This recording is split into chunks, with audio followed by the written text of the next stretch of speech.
ಭಾಳಷ್ಟು ಜನರ dream police ಆಗ್ಬೇಕಪ್ಪ ಅಂತೇಳಿ.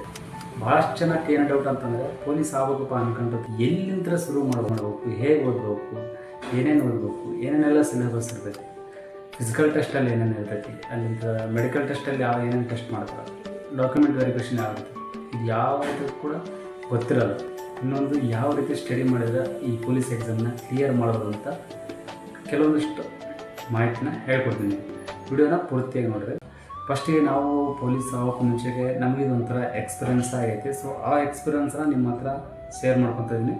ಇನ್ನೊಂದು ಯಾವ ರೀತಿ ಸ್ಟಡಿ ಮಾಡಿದರೆ ಈ ಪೊಲೀಸ್ ಎಕ್ಸಾಮ್ನ ಕ್ಲಿಯರ್ ಮಾಡೋದು ಅಂತ ಕೆಲವೊಂದಿಷ್ಟು ಮಾಹಿತಿನ ಹೇಳ್ಕೊಡ್ತೀನಿ. ಮೊದಲನೇದಾಗಿ ಯಾವುದೇ ಕಾರಣಕ್ಕೂ ನಾವು ಪೊಲೀಸ್ ಕಾನ್ಸ್ಟೇಬಲ್ ಅಂತಂದಿರ್ತಾರೆ, ಅದು ಸಿಲೆಬಸ್ ತಿಳ್ಕೊಬೇಕು. ಫಸ್ಟ್ ಸಿಲೆಬಸ್ ತಿಳ್ಕೊಳ್ಳೋದ್ರೆ ಏನೇನು ಓದಕ್ಕೆ ಹೋಗ್ಬಾರ್ದು. ಭಾಳಷ್ಟು ಜನ ಏನು ಮಾಡ್ತಾರೆ, ಪೊಲೀಸ್ ಆಗ್ಬೇಕಂತಂದರೆ ಒಂದು ಯಾವ ಥರ ಜಿಗೆ ಬುಕ್, ಸಾಮಾನ್ಯ ಅಧ್ಯಯನ ಬುಕ್ ತೊಗೊತಾರೆ, ವರ್ಷಾನುಪೂರ್ತಿ ಬರೀ ಅದನ್ನೇ ಓದ್ಕೊಂಡು ಕುತ್ಕೊಂಡ್ಬಿಡ್ತಾರೆ. ಭಾಳಷ್ಟು ಒಂದು 50ಕ್ಕಿಂತ ಜಾಸ್ತಿ % ಜನ ಹಂಗೆ ಮಾಡೋದು, ಅದೇ ತಪ್ಪೇ ಮಾಡೋದು. ಆ ತಪ್ಪು ಯಾವತ್ತೂ ಮಾಡೋಕ್ಕೋಗ್ಬಿಡೋದು. ಒಂದೇ ಪುಸ್ತಕ ಓದಿ ಎಲ್ಲಿ ಕೂಡ ಯಾರೂ ಕೂಡ ಪೊಲೀಸ್ ಆಗಿರೋದು ಇತಿಹಾಸದಾಗ ಯಾರೂ ಇಲ್ಲ. ಅದು ಬಹಳ ವರ್ಷಗಳ ಹಿಂದಿರ್ತದೆ, ಒಂದು 8-9 ವರ್ಷದಿಂದ 2015-16 ಆ ಟೈಮಲ್ಲಿ ಒಂದು ಪುಸ್ತಕ ಓದಿ ಜಾಬ್ ತೊಗೊಂಡ್ಬಿಡ್ಬೋದು, ಆ ಲೆಕ್ಕದಾಗಿತ್ತು. ಬಟ್ ಸೊ ಇವಾಗ ಯಾವುದೇ ರೀತಿ ಒಂದೇ ಬುಕ್ ಓದಿ ನಾನು ಕಾನ್ಸ್ಟೇಬಲ್ ಆಗಿಬಿಡ್ತೀನಿ ಅಂತಂದರೆ ಅದು ಸುಳ್ಳು. ಆ ತಪ್ಪು ಯಾರು ಮಾಡೋಕ್ಕೋಗ್ರಿ. ಮೊದಲನೇದಾಗಿ ಸಿಲೆಬಸ್ ಏನೈತೆ ತಿಳ್ಕೊಳ್ರಿ. ಸಿಲೆಬಸ್ ಏನಿರುತ್ತಪ್ಪ, ನಾನು ಕೆಲವೊಂದಿಷ್ಟು ಟಾಪಿಕ್ ಇರೋದನ್ನ ಅವೇ ಟಾಪಿಕ್ ನಾನು ಹೇಳಿರೋದಲ್ಲ, ಅವರು ನೇಮಕಾತಿ ಪ್ರಾಧಿಕಾರದವರೇ ಕೆಲವೊಂದಿಷ್ಟು ನಾನು ಸಾಮಾನ್ಯ ಅಧ್ಯಯನ GK ಪೇಪರ್ ಇದೆ, ಪಠ್ಯಕ್ರಮ ಯಾವ ರೀತಿ ಇರ್ತದೆ ಅಂತೇಳಿ ಕೆಲವೊಂದಿಷ್ಟನ್ನು ನೋಟಿಫಿಕೇಷನಲ್ಲಿ ಮೆನ್ಷನ್ ಮಾಡಿದ್ದಾರೆ. ಸೊ ಅವೇ ಟಾಪಿಕ್ನ ಇಂಪಾರ್ಟೆಂಟ್ ಇರೋದು ಅವು ಯಾವ ಅಂತ ಹೇಳ್ತೀನಿ. ವಿಜ್ಞಾನ ಸಬ್ಜೆಕ್ಟ್ ಇರ್ಬೋದು, ಅದೇ ರೀತಿ ಭಾರತದ ಸಂವಿಧಾನ ಇರ್ಬೋದು, ಇತಿಹಾಸ ಇರ್ಬೋದು. ಇತಿಹಾಸದೊಳಗೆ ಭಾರತದ ಇತಿಹಾಸ, ಕರ್ನಾಟಕದ ಇತಿಹಾಸ, ಸ್ವಲ್ಪ ಜಾಗತಿಕ ಇತಿಹಾಸನ ಓದ್ಕೋಬೋಗುತ್ತೆ. ಭೂಗೋಳಶಾಸ್ತ್ರ ಇರ್ಬೋದು ಮತ್ತು ಅರ್ಥಶಾಸ್ತ್ರ, ಇವೆಲ್ಲ ಕೂಡ 5 ಟಾಪಿಕ್ ಕೂಡ ಬಹಳ ಅಂದರೆ ಬಹಳ ಇಂಪಾರ್ಟೆಂಟು. ಇದ್ರ ಜೊತೆಗೆ ಇನ್ನೂ 2 ಇಂಪಾರ್ಟೆಂಟ್ ಯಾವಪ್ಪ ಅಂತಂದರೆ mental ability and current events. So ಇದ್ರ ಮೇಲೆ ಮಾತ್ರ ಯಾವುದೇ ಕಾರಣಕ್ಕೂ ಕ್ವಶನ್ ಮಿಸ್ ಆಗಲ್ಲ. ಸ್ಪೆಷಲಿ ಈ ವರ್ಷ KE ಡಿಪಾರ್ಟ್ಮೆಂಟ್ದವ್ರು ಎಕ್ಸಾಮ್ ನಡೆಸ್ತಾ ಇರೋದ್ರಿಂದ ಕಂಪಲ್ಸರಿ 100% ಹೇಳ್ತೀನಿ ನಾನು, mental ability and current events ಮೇಲೆ ಪ್ರಶ್ನೆಗಳನ್ನ ಕೇಳ್ತಾರೆ 100%. ಕೆಲವೊಂದಿಷ್ಟನ್ನು ಒಂದು GK ಬುಕ್ ಓದಬೇಕಾಗುತ್ತೆ. ಇವೆಲ್ಲ ಓದಿ ಅದ್ರ ಜೊತೆಗೆ ಒಂದು GK ಬುಕ್ ಓದಬೇಕು. ಯಾವುದಂತಂದ್ರೆ ನಿಮ್ಗೆ ಯಾವ GK ಬುಕ್ ಯಾವ ಥರ ಓದ್ರಿ, ಬಟ್ ಅದ್ರಾಗ ವಿಷಯಗಳು ಯಾವ್ಯಾವ ಇರಬೇಕಪ್ಪ, ಮೇನ್ ಇಂಪಾರ್ಟೆಂಟಾಗಿ ಕಂಪ್ಯೂಟರ್ ಇರಬೇಕು. ಪೊಲೀಸ್ ಇಲಾಖೆ ಎಕ್ಸಾಮ್ ಬರ್ತಾ ಇದರಿಂದ ಪೊಲೀಸ್ ಇಲಾಖೆ ಬಗ್ಗೆನೂ ಅದರಲ್ಲಿ ಇರಬೇಕು. ಅದೇ ರೀತಿ ಪರಿಸರ ಅಧ್ಯಯನದ ಬಗ್ಗೆ ಸ್ವಲ್ಪ ಪ್ರಶ್ನೆಗಳು ಕೇಳ್ತಾರೆ, ಅವನ್ನೂ ಓದ್ಕೋರಿ. ಇಷ್ಟೇನೈತೆ ಪೊಲೀಸ್ ಎಕ್ಸಾಮಿಗೆ ಸಿಲೆಬಸ್ ಇರ್ತೈತಿ. ಇದನ್ನು ಗಮನದಲ್ಲಿಟ್ಕೊಂಡು ಇದೇ ಟಾಪಿಕನ್ನು ಸರಿಯಾಗಿ ನೀವು ಓದಿದರೆ 100% ಜಾಬ್ನ ತೊಗೋಬೋದು. ಇವೆಲ್ಲ ಟಾಪಿಕ್ಕು ನಿಮ್ಗೆ ಕವರ್ ಆಗಬೇಕಪ್ಪ ಅಂದ್ರೆ ಒಂದೇ ಕಡೆ ಎಲ್ಲಂದ್ರೆ ಸ್ಕೂಲ್ ಬುಕ್ಸ್. 6ನೇ ತರಗತಿಯಿಂದ 10ನೇ ತರಗತಿವರೆಗೂ ನೀವು ಏನಾದರೂ ಸೈನ್ಸು, ಸೋಷಿಯಲ್ ಸೈನ್ಸ್ ಬುಕ್ನ ಓದಿಬಿಟ್ರೆ 100% ಹೇಳ್ತು ಒಂದು 70% ಸಿಲೆಬಸ್ ಕವರ್ ಮಾಡ್ದಂಗೆ. ನಿಮ್ಗೆ ಓದೋಕ್ಕೂ ಈಸಿ ಅನಿಸ್ತೈತಿ, ಅದ್ರ ಜೊತೆಗೆ ಸಿಲೆಬಸ್ಸನ್ನು ಬೇಗ ಕವರ್ ಮಾಡ್ಬೋದು. ಸಾಧ್ಯ ಆದರೆ ಸ್ಕೂಲ್ ಬುಕ್ಸ್ನೇ ಓದಿರಿ. ಆಥರ್ಸ್ ಬುಕ್ ಓದೋಕ್ಕೂ ಮುಂಚೆ ಸ್ಕೂಲ್ ಬುಕ್ಸ್ ಓದಿರಿ. ಸ್ಕೂಲ್ ಬುಕ್ಸ್ ನೀವೇನಾದರೂ ಓದಿದ್ರಿ ನಂತರ ಆಥರ್ಸ್ ಬುಕ್ ಓದೋಕೆ ಬಹಳ ಅಂದರೆ ಭಾಳ ಈಸಿ ಆಗ್ತಾ. ನಾನು ಇದನ್ನು ಹೇಳ್ತಾ ಇಲ್ಲ, ಪ್ರಾಕ್ಟಿಕಲಾಗಿ ನಾವು ಓದಿರೋದನ್ನು ನಿಮ್ಮ ಹತ್ರ ಹೇಳ್ತಾ ಇರೋದು. ಸೊ ಇದನ್ನು ಫಾಲೋ ಮಾಡಿರಿ. ನೋಡಿರಿ, ಇದಾದ ನಂತರ ಲಿಖಿತ ಪರೀಕ್ಷೆ ಆದ ನಂತರ ನಿಮಗೆ ದೈಹಿಕ ಪರೀಕ್ಷೆ ಇರುತ್ತೆ. ದೈಹಿಕ ಪರೀಕ್ಷೆಯಲ್ಲಿ ನೋಡಿರಿ, ಫಿಸಿಕಲ್ ಟೆಸ್ಟಲ್ಲಿ ಪುರುಷರಿಗೆ 16 ಮೀಟರ್ ರನ್ನಿಂಗ್ ಇರ್ತೈತಿ. ಆಗ ಅಲ್ಲಿಂದ 168 ಸೆಂಟಿಮೀಟರ್ ಹೈಟ್ ಇರಬೇಕಾಗುತ್ತೆ. ಅದೇ ರೀತಿ ಗುಂಡು ಎಸೆತ ಇರುತ್ತೆ, ಮತ್ತು ಉದ್ದ ಜಿಗಿತ, ಎತ್ತರ ಜಿಗಿತ, ಅಲ್ಲಿಂದ ಚೆಸ್ಟ್ ಇರ್ತೈತಿ.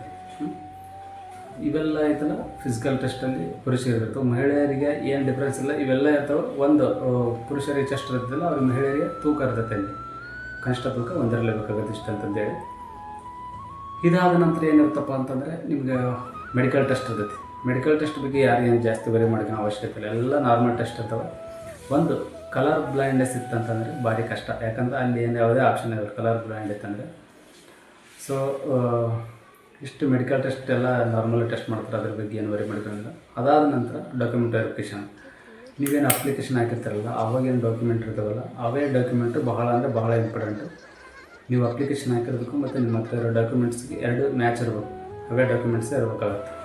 ಇಷ್ಟು ಪೊಲೀಸ್ ಇಲಾಖೆಯಲ್ಲಿ ಲಿಖಿತ ಪರೀಕ್ಷೆ, ದೈಹಿಕ ಪರೀಕ್ಷೆ ಇರ್ಬೋದು, ಮೆಡಿಕಲ್ ಟೆಸ್ಟ್ ಇರ್ಬೋದು.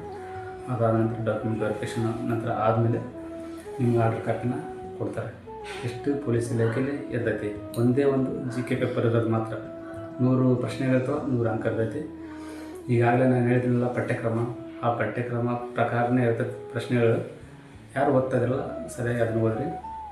ಇನ್ನೊಂದು ಏನು ಹೇಳೋಕ್ಕೆ ಇಷ್ಟಪಡ್ತೀನಿ ಅಂತಂದರೆ,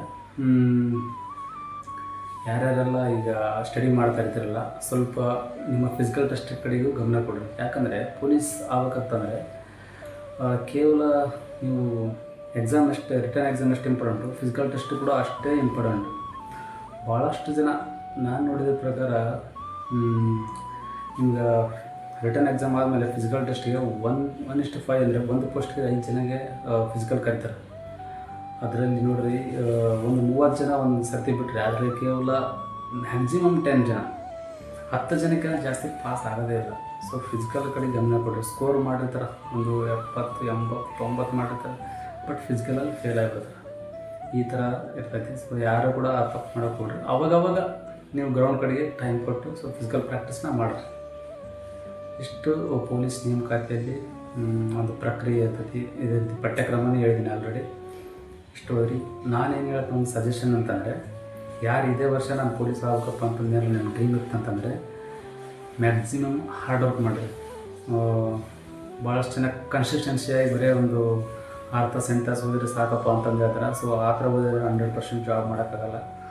ಒಂದು 12 to 14 hours ಓದೋಕ್ಕೆ ಟ್ರೈ ಮಾಡಿರಿ. ಯಾಕೆ ಹೇಳ್ತಿದ್ದೀನಿ ಅಂತಂದ್ರೆ, ಈ ವರ್ಷ ಎಲ್ಲ ಏಜ್ 5 years ರಿಡಕ್ಷನ್ ಮಾಡೋದ್ರಿಂದ ಸೊ ಕಾಂಪಿಟೇಷನ್ ಜಾಸ್ತಿ ಐತಿ. ಅದಕ್ಕೋಸ್ಕರ ಸ್ವಲ್ಪ ಚೆನ್ನಾಗಿ ಹಾರ್ಡ್ ವರ್ಕ್ ಮಾಡಿರಿ.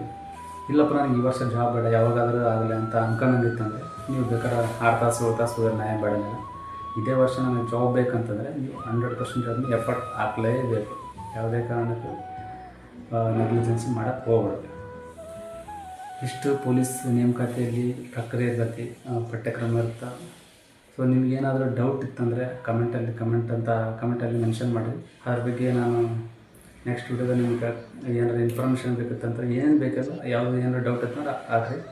ಅದ್ರ ಬಗ್ಗೆ ನಾನು ನಿಮಗೆ ಮಾಹಿತಿ ಕೊಡ್ತೀನಿ ಅಂತ. Thank you so much.